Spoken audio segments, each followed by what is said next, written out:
Russian Foreign Minister Sergei Lavrov says any new international meeting on Ukraine should include rebels in the east and the south of the country.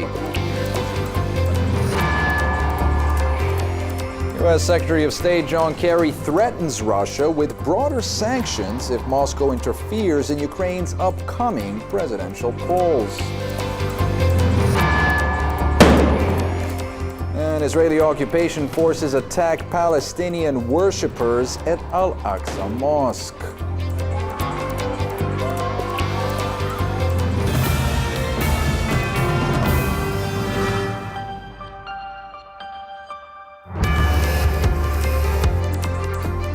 Hello there, you're watching Al World News, and I'm Sergeant Predarovich. Well, Moscow has expressed its doubts over the convening of international talks on de-escalating the crisis in Ukraine unless anti-government activists are included. This as the death toll from Kiev's so-called anti-terrorist operation in the east of the country rose to 34. Russia's Foreign Minister Sergei Lavrov has expressed doubts over international talks on Ukraine, saying that all forces in the country should be present at the negotiating table. Once again gathering in the same format, when the opposition to the current regime in Ukraine is absent from the negotiating table. This will hardly change anything. It's possible to continue on this path, of course, but we will just go around in a circle and once again speak about how everything that we've agreed on needs to be implemented. The Russian diplomat also expressed his reservations over the upcoming presidential elections in Ukraine, slated for later this month. To conduct elections when the army is being used against some parts of the population is quite unusual. Lavrov made the comments during a news conference following the second day of the ministerial meeting of the Council of Europe in Vienna, where 30 foreign ministers discussed the escalating violence in Ukraine. Meanwhile, in the country's east, all flights in and out of the industrial hub of Donetsk were suspended following the closure of a major airport in the city. Airport officials, for their part, gave no reason for the shutdown. The move comes as the death toll from Kiev's so-called anti-terrorist operation in the eastern town of Slavyansk rose to 34.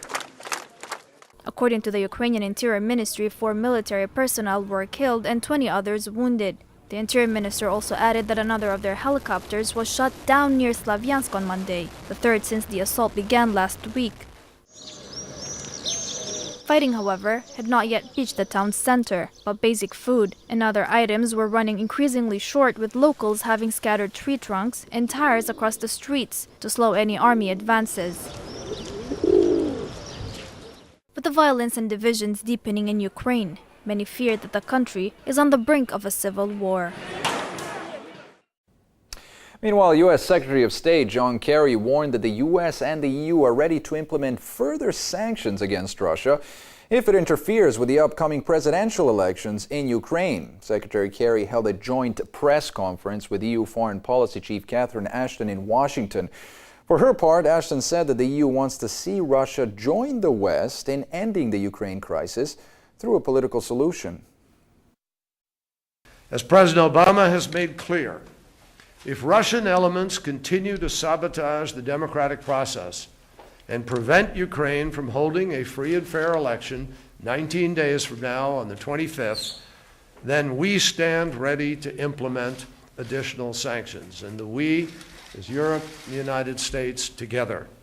I know the European Union is strong in its commitment to do this.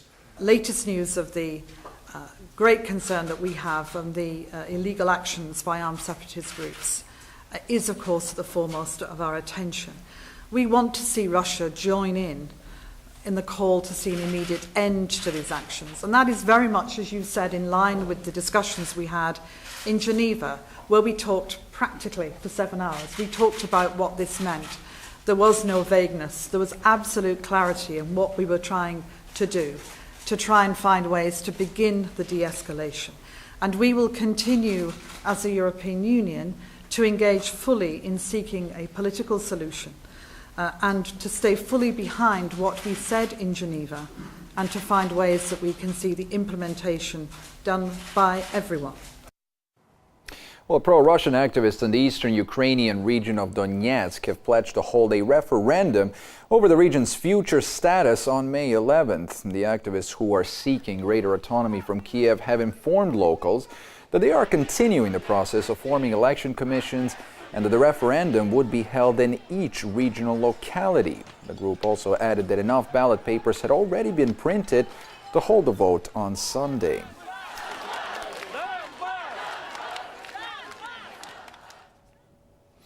Let's get more on this story now with William Spring. He's a political analyst joining us now from London. Mr. Spring, can the elections in Ukraine be considered free and fair given the current level of violence going on in that country? Not at all. They were clearly not a proper election. And Mr. Kerry, in particular, is a hypocrite for having suggested that these are proper elections when the original constitutional agreement was overthrown by the right sector and Zvoba, who massed in the Maidan, in the square, and began a militant attack on the security forces of the Ukraine. Well, this is clearly a very important step for the government in Kiev and their Western backers. Do you think that it will help legitimize the Kiev government? No, the Kiev government is hopelessly, cannot be made right by this spurious procedure which John Kerry and Catherine Ashton suggest. It's no more than a whitewash. In no way would it actually fit in with what we know of proper democratic norms. There was an election scheduled for Ukraine next year. The president of Ukraine, Yanukovych, made a foreign policy decision, which he was entitled to do, and those elections were scrapped by virtue of an illegitimate coup, which has brought to power in Kiev a military junta which is allied to paramilitaries in the right sector who are now engaged in a genocidal assault on the Slav peoples in eastern Ukraine. Now, this is a very sick sort of humour. Is Catherine Ashton making a joke of this? This is disgraceful that she should talk about democratic elections when people are dying, being massacred by the right sector in Slavansk and in Odessa. This is not the subject of humour, which I can only think of. That's what Catherine Ashton is playing at. It's not. Yeah, and we've certainly all seen those bloody scenes coming out of Odessa, as you mentioned there. Given the current level of mistrust, Mr. Spring, can we expect any kind of de-escalation in the near future? The only de-escalation would come if the United States of America actually decided not, for once, to back the terrorists. The USA under John Kerry and under President Obama back terrorists wherever they find them, whether they be in Venezuela, whether they be in Syria, whether they be in Ukraine. And the consequence is that nobody can trust the Americans. The Americans use people's and national movements. There may be, and no doubt were, genuine grievances which the opposition had against Yanukovych. But the Americans have chosen this deliberately to try and tear apart Ukraine and to bring their missiles right up close to the Russian border. This is Joe Biden and the CIA director came to Kiev and they gave the go-ahead for the attack on eastern Ukraine in the same way as Robert Gates gave the go-ahead in 2010, I think, when he visited Bahrain, for the Saudis to attack across the causeway. Okay, so what do you think the Americans are trying to do in Ukraine there? Are they trying to drag Russia into some sort of an armed conflict? The Americans regard nations and peoples as merely pawns in their game theory. The guys in Washington really don't have any idea of what war is. This is simply a game for them. And they are seeking to embarrass Russia. They're pushing Russia to the extreme. So if Russia intervenes, then they can say, oh, those terrible Reds. These people in Washington are cold warriors reincarnated from the 1950s, and they are determined to drag the world into nuclear war or near nuclear war as far as they can.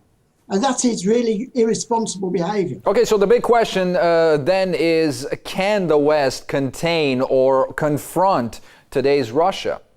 No, I think the question is the other way round. How can we contain the United States of America in its imperialist designs using tools like Catherine Ashton and the European Union apparatchiks? It's the EU and the USA which need to be contained. A new balance of power needs to be created, which puts back in a box these Americans, neocons, who are seeking to create conditions which could lead to another world war. And this is what's vital. We must contain the United States of America. The Kennan Doctrine, I believe it was Kennan, should be applied the other way around now. It's a very dangerous nation, the USA. It is imperialist. It is consumed with desire for riches from other countries. It just simply seizes countries, exploits their resources. It passes around the world an awful type of civilization, so-called. And these people have to be put back in their box. It's a very sad day when the United States of America abandoned its moral principles, its Christian principles. At one time, the United States of America, or before they became the United States, they regarded themselves as a nation in covenant with God. They're clearly not in covenant with God now. They're in covenant with perhaps the abortion industry or with the pornography industry, with the arms industry. The ordinary people in the USA seem to have no influence over what goes on in Washington. No more so, I'm afraid, in Britain. We have only a sham of an election. We have and that's basically the problem. We've got people like William Hague who just support American imperialism for no apparent reason. Why does William Hague want to create another war in the heart of Europe? Why does he want to destabilize a country which was relatively stable before Yanukovych was overthrown? Now, there were no doubt errors and mistakes that Yanukovych made, but that's no justification for what's happened now. Okay, Mr. Spring, let's talk a little bit about the sanctions that the West is trying to impose on Russia. So far, they've been relatively ineffective. Do you expect the Europeans to go along with these American plans to step up that embargo? No, I think if they do, they're very foolish. They might do that because they seem to be unable. The European Union seems to be unable to decouple itself from Washington. What Washington says, the EU and Brussels jump to do, even though it's completely contrary to the interests of Western Europe to have a trade war, particularly for Germany. And I can sincerely hope that someone in Germany, someone in the UK, someone in France will overcome this tyrannical system of the EU, which breaks all boundaries of restraint of trade, which actually... Okay, I'm afraid that we have lost Mr. Spring there due to technical difficulties. William Spring, political analyst, joining us from London.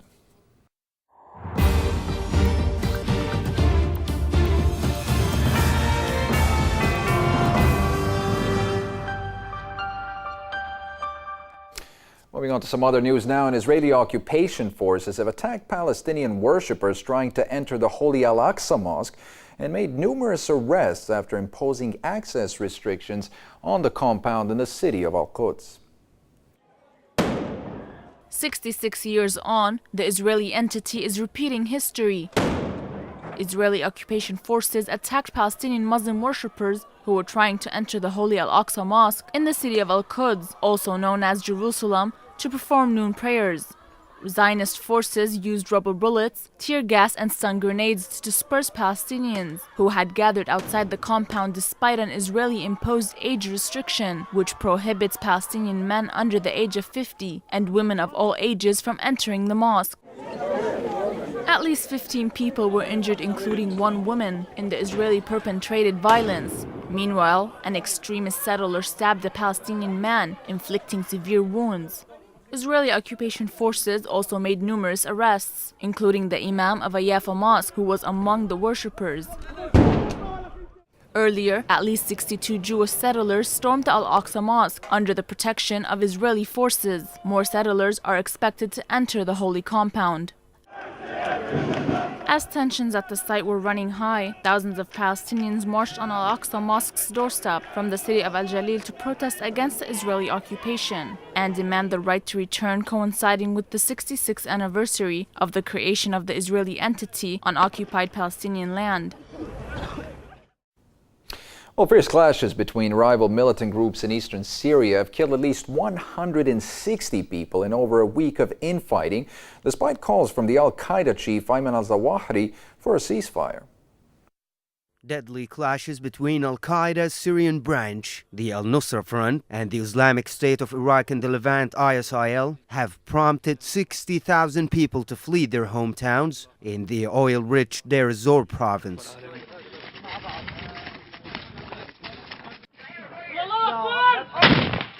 The British-based Syrian Observatory for Human Rights, which relies on a network of opposition activists, said 74 militants on both sides had been killed in the clashes on Monday, along with 5 civilians. The al-Nusra Front seized the village of al-Sabha in the west of Deir ez-Zor, which borders Iraq, with 11 of its fighters and 23 ISIL members killed there, while in other villages in the province, 35 al-Nusra and allied militants died in fighting Monday. The fighting has left 160 dead since the deadly confrontation between the extremist groups erupted last week in Deir ez-Zor.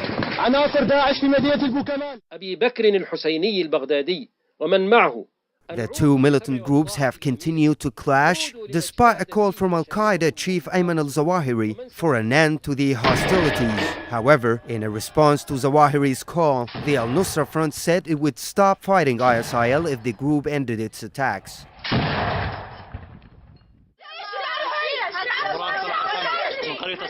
Between calls to end the skirmishes and the actual fighting on the ground, many Deir ez-Zor residents have suffered the brunt of inner jihadist fighting, which has taken the crisis in Syria to another bloody level.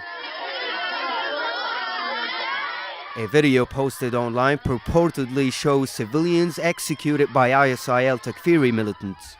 Elsewhere in strife-ridden Syria, the agreement reached between the Syrian government and opposition fighters active in the old city of Homs has been placed on hold. Reports emerging from Homs revealed that a 24-hour delay has been announced due to unspecified reasons. The deal will see some 2,250 people, mostly fighters, evacuate the flashpoint city in central Syria. Militants will head to opposition-held areas in the north of Homs province, handing over control to the army, in addition to surrendering their heavy weaponry. The deal includes the exchange of an unknown number of Iranian and Lebanese prisoners currently held hostage by the Islamic Front. Also, urgent aid relief will be allowed for the first time into 2 Shia pro-government towns of Nobul and al-Zahra in the northern province of Aleppo that have been under an intense siege by Takfiri groups for more than 2 years.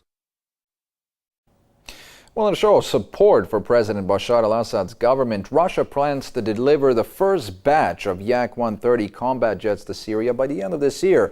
Now, according to Russian sources, Damascus will receive 9 aircraft by the end of 2014 and then 12 to 15 by 2016. In the face of criticism over what the West calls Russian intervention in the Syrian conflict, Moscow has repeatedly stated that it only supplies Syria with defensive weapons without violating international law.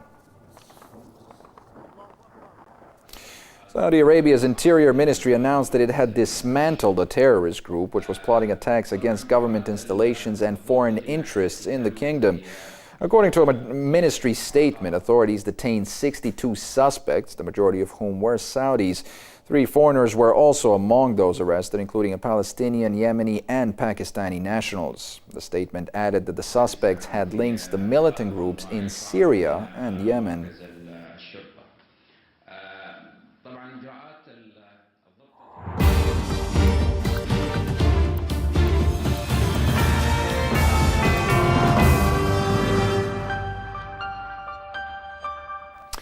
Well, UN Secretary General Ban Ki-moon has visited Juba to push forth a peace deal between the South Sudanese government and armed insurgents amid ongoing battles and a growing humanitarian crisis.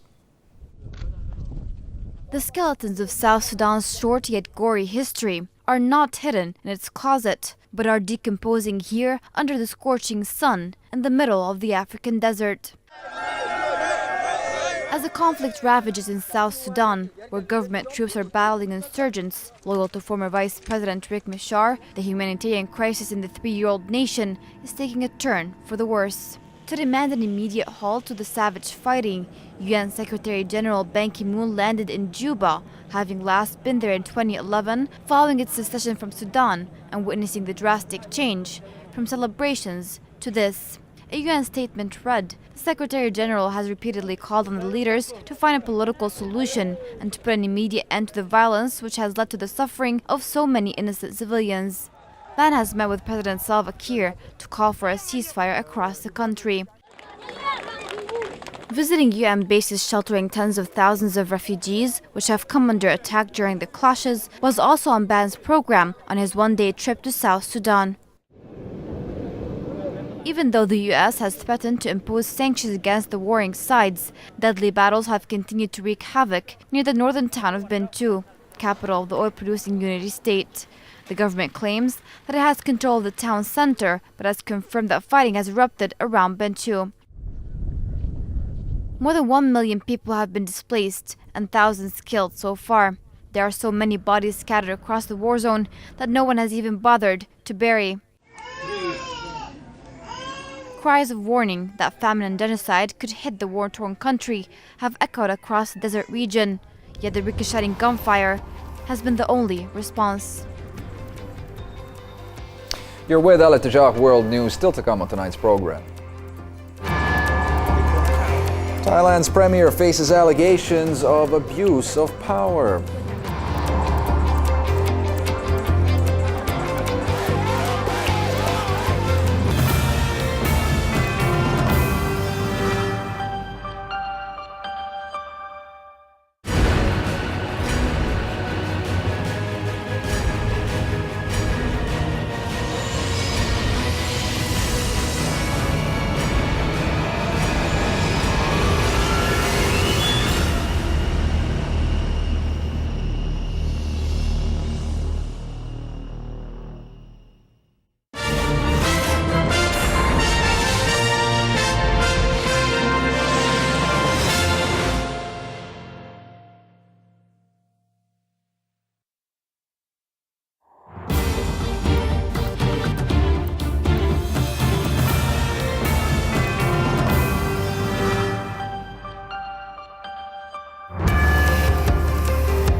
Welcome back to Al Tijah World News. These are the top stories that we're following for you this hour.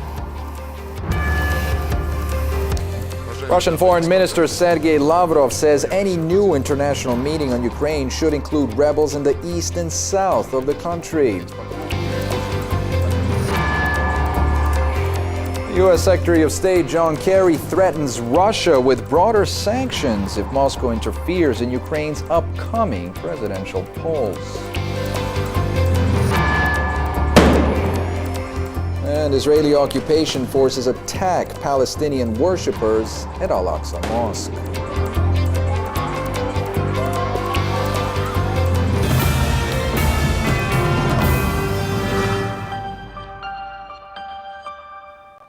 Well, the former Egyptian army chief Abdel Fattah al-Sisi, widely expected to become the country's next president, has vowed that the Muslim Brotherhood will cease to exist under his rule.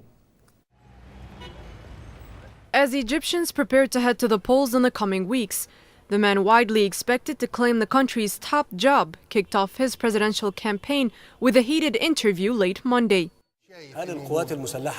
Egypt's ex-army chief Abdel Fattah al-Sisi stressed that the Muslim Brotherhood was finished and would not return if he was selected as president in the upcoming elections. I want to say to you that it's not me who put an end to them. You, the Egyptians, put an end to them. The Egyptians said no. On the 30th of June, they said no. And now they are saying no. Their problem is not with me personally.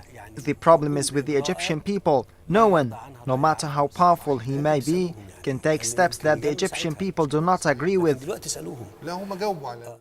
The presidential favorite also vowed that the country's powerful military apparatus will have no role in ruling Egypt, should he come to power after the May 26th poll. Not surprisingly, perhaps, his comments seem to have gone down well with the Egyptian street. Thank God he focused on some very important things: stability, security, and the economy, and all of the issues that are relevant to Egyptians regarding their security and safety in the country. He is a great man, to be honest. His words are simple yet strong. When you have someone who is speaking and understands what he is going to say, I mean, he is very clear about everything, and the Egyptian people want honesty. Many will now be waiting to see if Sisi's tough remarks, which ruled out any prospect of reconciliation with the Muslim Brotherhood, will provoke a violent response from the Islamist group, which appears to have readopted its old role as an underground movement. Well, Dr. Omar Ismail is a London-based political analyst. He joins me now for more on this story. Dr. Ismail, by pledging no reconciliation with the Brotherhood, isn't Sisi further polarizing Egypt's society? Not only that he's polarizing Egyptian society, he's also actually setting himself up to might fail in finishing or destroying the Muslim Brotherhood. I think. Do you think that's what he's going after? You think he's planning to destroy the organization, root it out completely? I think a politician would not ever use these words of no reconciliation whatsoever. And if the man is standing to be elected as a president, he has to realize that in the end, the Muslim Brotherhood have existed for 80 years. They have been well established underground movement, and they have done that exceedingly well over the past 80 years. They have confronted the might of Nasser, the cunningness of Sadat, and they worked very closely with Mubarak. So they are a very adaptable organization, and the threat of destroying them it will further escalate their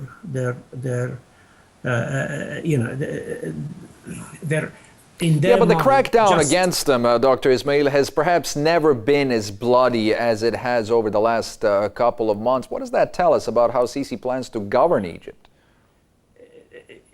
Well, you can destroy the structure of the organization. You can destroy and imprison the personnel that run the organization. You can, and I'm not in any sense or any way supporting the Muslim Brotherhood.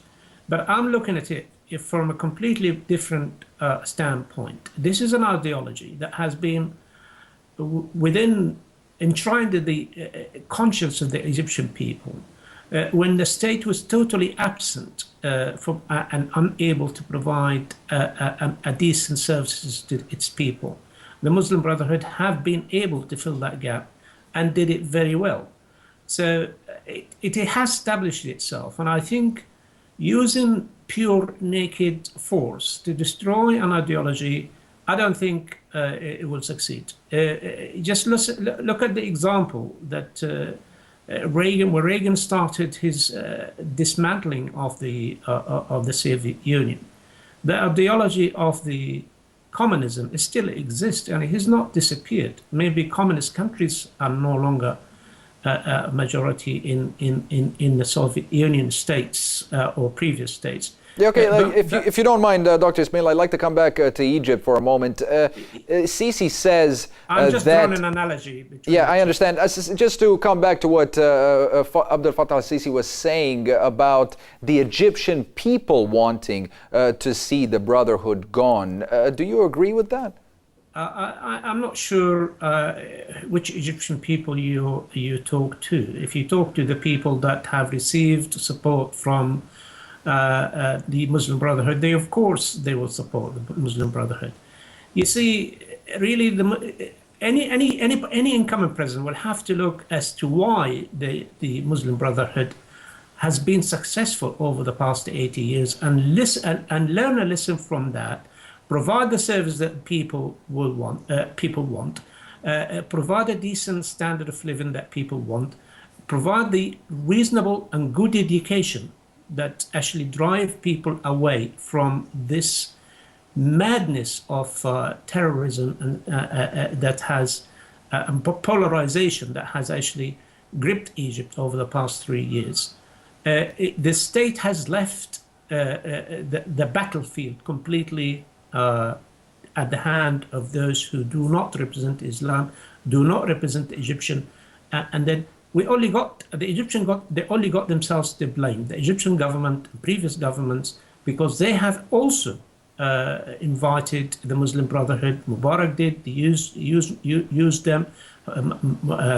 Also, late President Sadat used them to counteract the leftist within Egypt, leftist movement and Nasserist movement at that time. So I think, for Sisi to now make a claim that he is going to destroy an ideology, it is not really a good move in his part as a hopeful politician. In the end of the day, he has to work with all Egyptians, and we have to remember that the Muslim Brotherhood are still Egyptian. They might have been misled over the past 80 years, but I think that they still, I feel, they still represent a significant power within the political system. Let's talk about the upcoming presidential elections for a moment. The only other candidate in that race is Hamdin Sabahi. Do you think he stands a chance in gaining any kind of momentum, if you will, towards victory? I think he will stand a chance if he plays his cards right. Sisi obviously coming in with a popular mandate, it seems. There is a popular push, a huge push in his direction, using the state television, the media that seems to be cheerleading his campaign. Sabahi can win if he can use his vast experience in comparison with Sisi, political experience in comparison with Sisi, who has, for me, from what I heard so far, doesn't seem to understand what politics is about.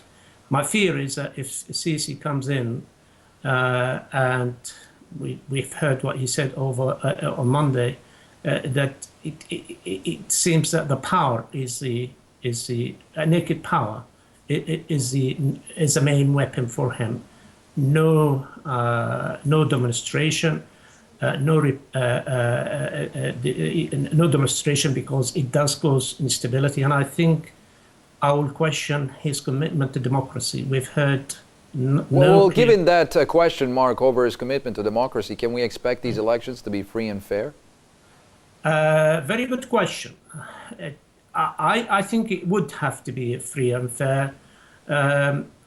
Simply because it has been proven, despite the fact that the elections of the Morsi were effectively annulled by the Egyptian people on the 30th of June. From my reading of the situation at that time, it was a free and fair. So if the judiciary conduct the election and oversee the election process as rigorously as they did in past elections, then I think it will be a free and fair. Don't forget that this is now a strict election between two people. It is unlike any election that Egypt have seen over the past years, including the 2012 election when Sabahi came third.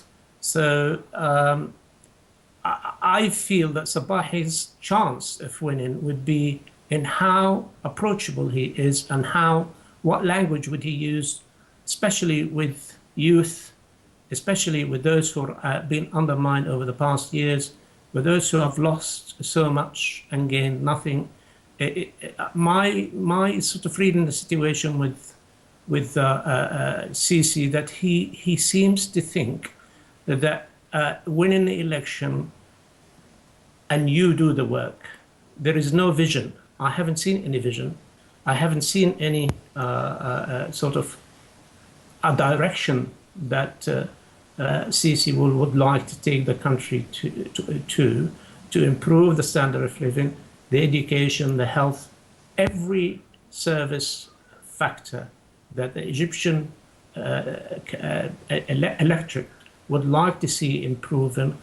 I don't think it's been addressed. And if it has been addressed, it not has been addressed in a way that will convince me that Sisi is capable of doing what he intends to do, meaning that we don't know what tools he would use, we don't know how he would deliver these promises. He has not explained. Okay, I'll give him that it is still early in the election campaign, but I think the Egyptian electorates will know, we would want to know how these promises are going to be, how these promises will come, true, and he is able to deliver. Okay, Dr. Ismail, I am afraid that we are going to have to leave it there for now. Always good to get your thoughts on this, of course. Dr. Ismail, a political analyst, joining us there from London. Thanks for your time. Thank you. Bye-bye.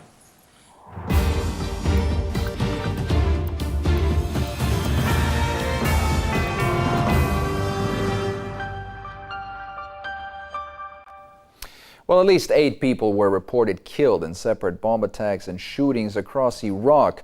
Militants stormed a security checkpoint west of the capital, Baghdad, killing 3 children and a woman, while 15 others sustained gunshot wounds. Elsewhere, a roadside bomb exploded near an army patrol in Abu Ghraib, killing at least 1 soldier and wounding 3 others. 3 soldiers were also killed and 6 more injured when an explosion ripped through the city of Jurf al-Sakhar, southwest of Baghdad. Well, the Iranian Foreign Ministry reiterated the importance of the upcoming nuclear talks between the P5+1 and Tehran, which are set to resume next week. This is Iran and the International Atomic Energy Agency agreed on the framework for the inspection of the Arak heavy water facility, which has been one of the major sticking points in those ongoing talks. Our correspondent in Tehran, Hussein Dabash, with the details now. As talks between Iran and the P5+1 group of countries are set to resume, the Iranian Foreign Ministry spokeswoman Marzia Afkham explained just how important this next round of negotiations are. The next step in this round of talks are starting the negotiations and a draft of the final agreement. This round of talks is important because it will pan out the final agreement and clear out all remaining issues. Our nuclear negotiating team is focusing on the nation's rights. The Islamic Republic's red lines fall on the people's inalienable and evident rights to access peaceful nuclear technology, and this red line has been the focus of our attention since these talks began. Iran will not compromise this right. Afkham also announced that an agreement involving how inspections will be conducted has been reached between the International Atomic Energy Agency delegation and officials from the Atomic Energy Organization of Iran. The team of inspectors from the International Atomic Energy Agency met with their Iranian counterparts from the Atomic Energy Organization of Iran and agreed on how the agency will carry out inspections of the Arak heavy water reactor.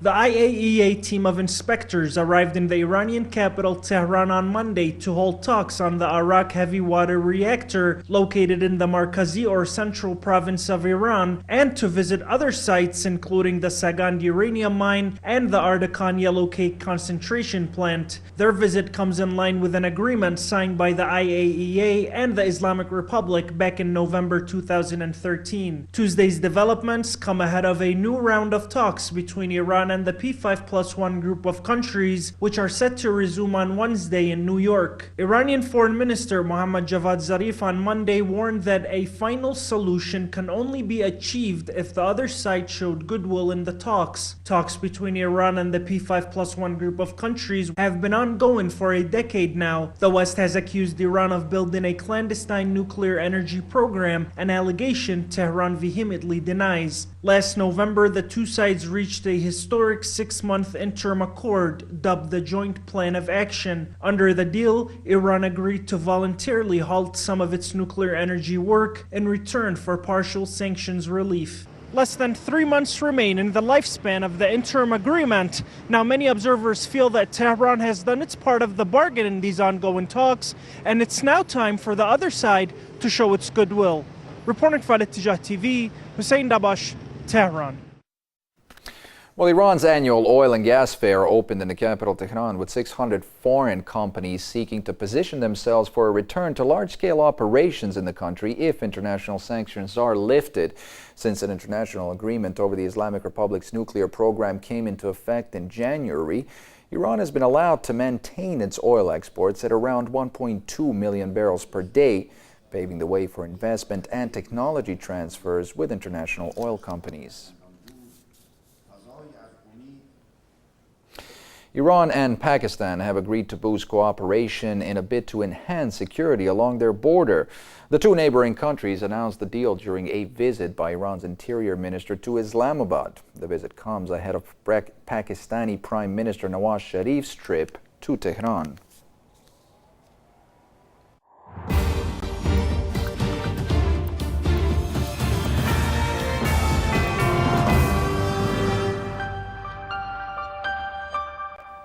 Only 2 years into his term, and France's President François Hollande has set a new record.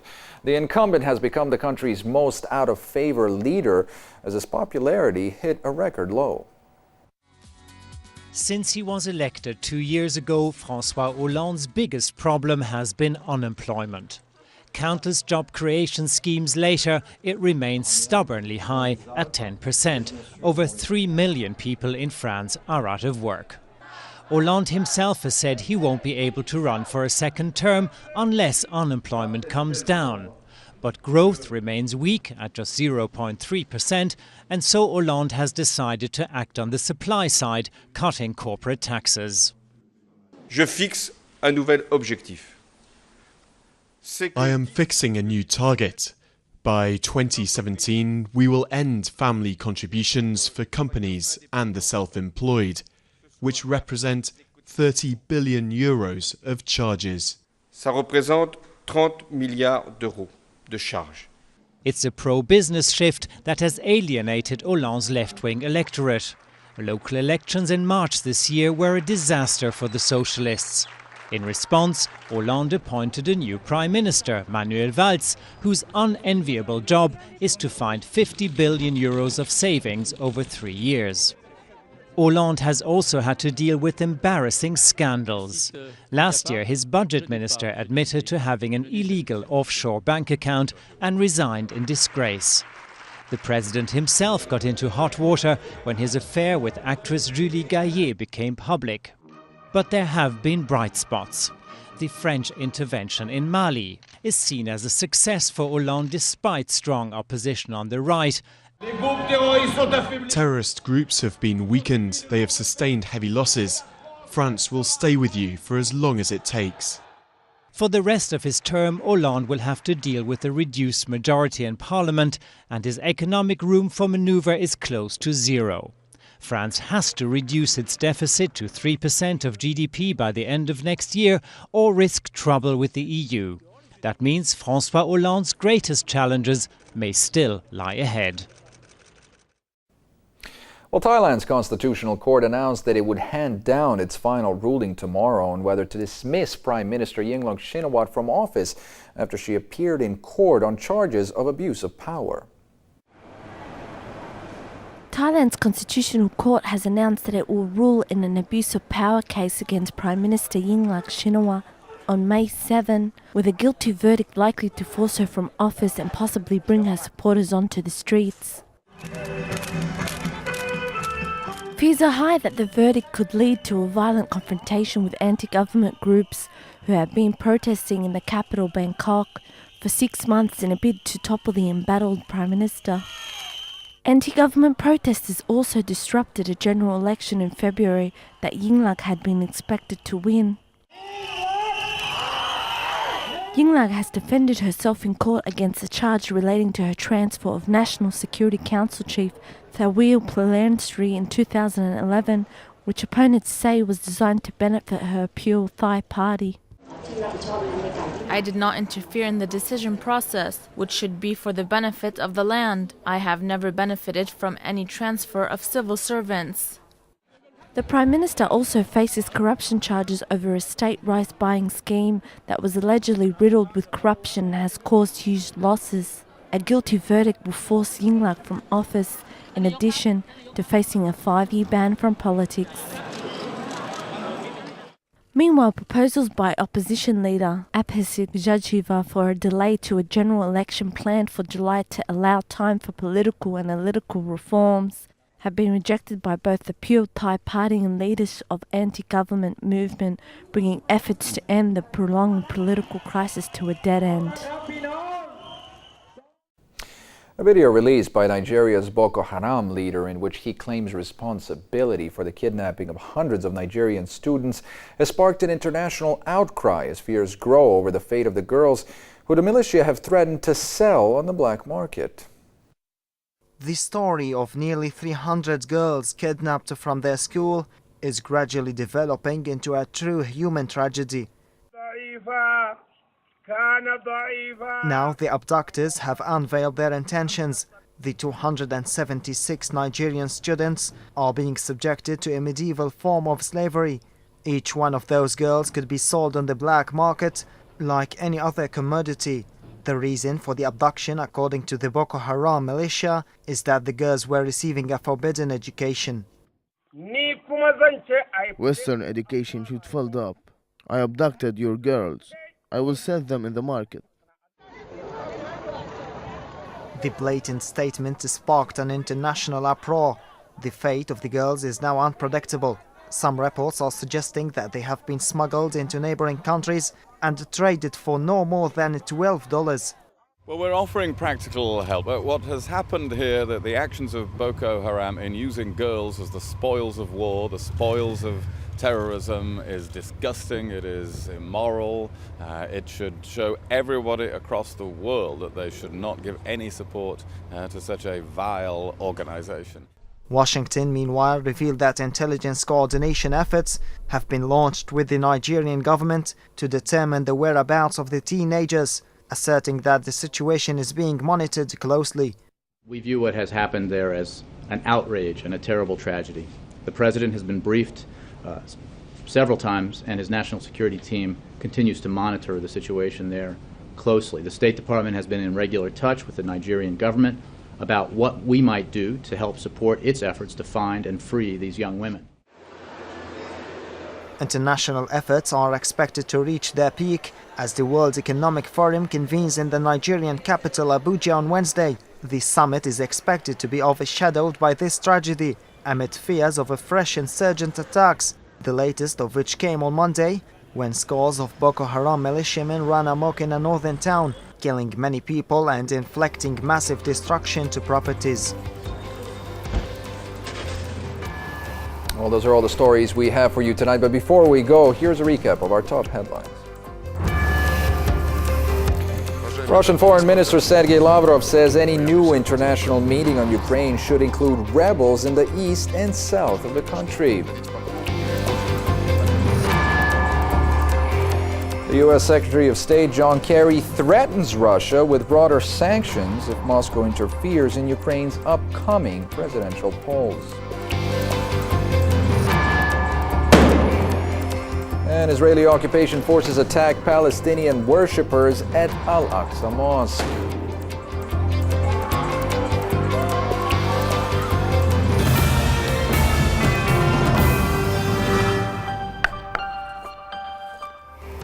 That's all the time we have for tonight from me and the news team. Thank you for